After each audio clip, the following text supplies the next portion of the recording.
On this episode, we talk about as-is sales and value range pricing.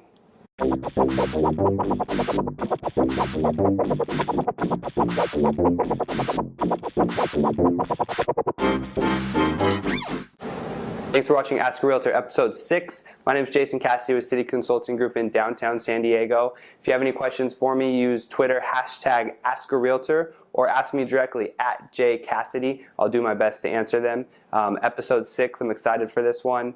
I don't have a fun fact about the number 6, so we're just going to go straight into the show. What does it really mean when a home is for sale as is?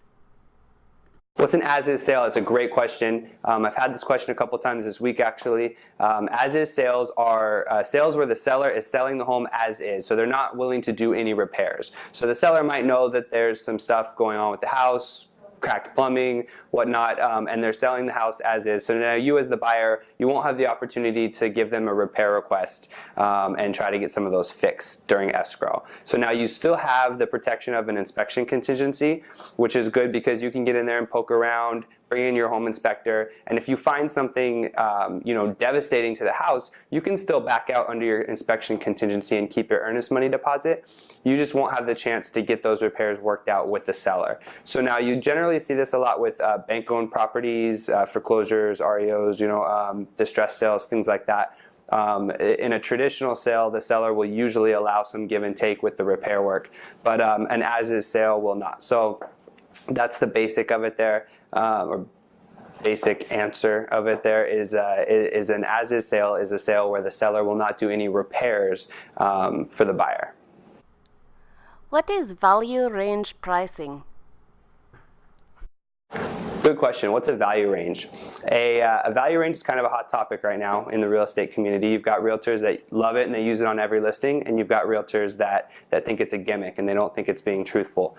I think the answer is somewhere in between there. I think with the value range, what you have is you have a listing at hypothetically, let's say $315,000, and to utilize the value range properly, you would put a bottom on the range of $299,000. So now you have a list price of $315,000, but you have a value range of $299,000 to $315,000.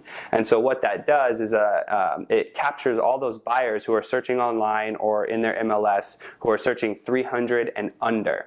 And they would have never seen your listing at $315,000, but now since you have the value range, they see your listing, and then what you're hoping is that they then love your listing and they decide to come in and offer on it.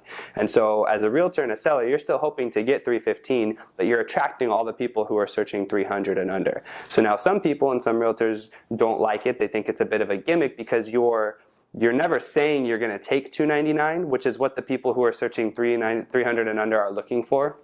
You're just trying to get more eyes onto your property, or if you're on the other side, you think that you're trying to trick someone to get into your property. And so there's a little bit of a contentious issue around value range pricing. I think when used properly, I think if you price something at like $305, hypothetically we'll say that, and then you value range $299,000 to $305, that's a good way of using the value range. Now we can discuss why you would price your property at $305 anyways, but neither here nor there. So that's a good way to use the value range.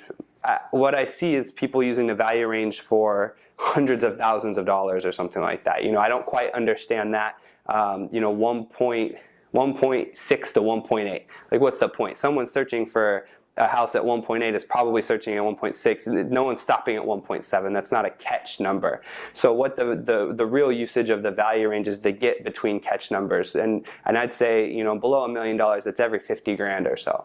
You probably, you don't want to be at 451, you would list at 450 even. You wouldn't list at 451. And so if you did, you'd maybe do a value range, 449 to 451, or just list at 450, but who knows.